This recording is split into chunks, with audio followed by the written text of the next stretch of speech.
Vascular dementia occurs at a younger age than Alzheimer's disease, with most symptoms starting around age 60. Vascular dementia is the second most common type of dementia worldwide and affects about 10 to 20% of patients with dementia. It is caused by microscopic bleeding and blood vessel blockage in the brain and is also called multi-infarct dementia.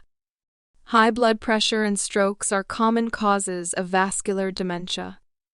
The onset of vascular dementia is typically abrupt and followed by a rapid decline in functioning in comparison to the slow progression of Alzheimer's disease. Common symptoms in vascular dementia include apraxia and agnosia. Apraxia is the impaired ability to carry out motor activities despite intact motor function. This means the person can understand instructions and has the ability to complete an action, but cannot process the cue to actually perform the task.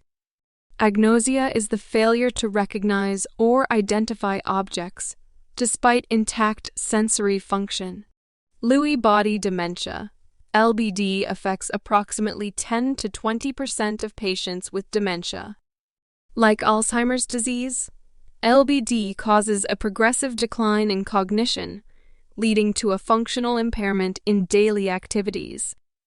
This type of dementia typically appears around age 70, and Parkinson's disease and sleep disorders are often precursors to being diagnosed with LBD. Significant features of LBD are fluctuating cognition, visual hallucinations, and sleep disturbances that affect motor and psychiatric functioning. These factors increase the risk of falls, infection, and malnutrition. Individuals with LBD frequently have aggressive behaviors. Medications used for treating dementia are less effective for LBD and often result in more adverse side effects than with other types of dementia.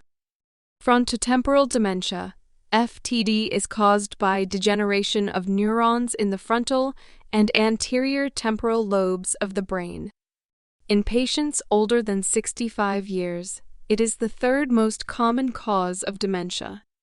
For individuals younger than 65 years, it is the second most common cause of early-onset dementia and commonly affects patients ranging from 45 to 65 years of age.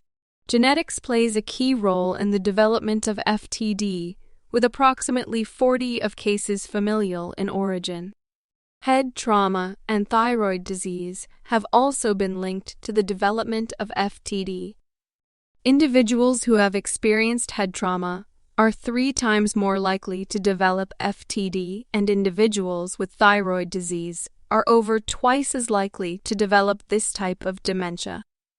FTD targets brain areas that are responsible for personality, behavior, language learning, motivation, abstract thinking, and executive function. Behavior changes and/or language difficulties are common symptoms, followed by loss of cognitive abilities and executive functioning like planning, organizing, and self-control.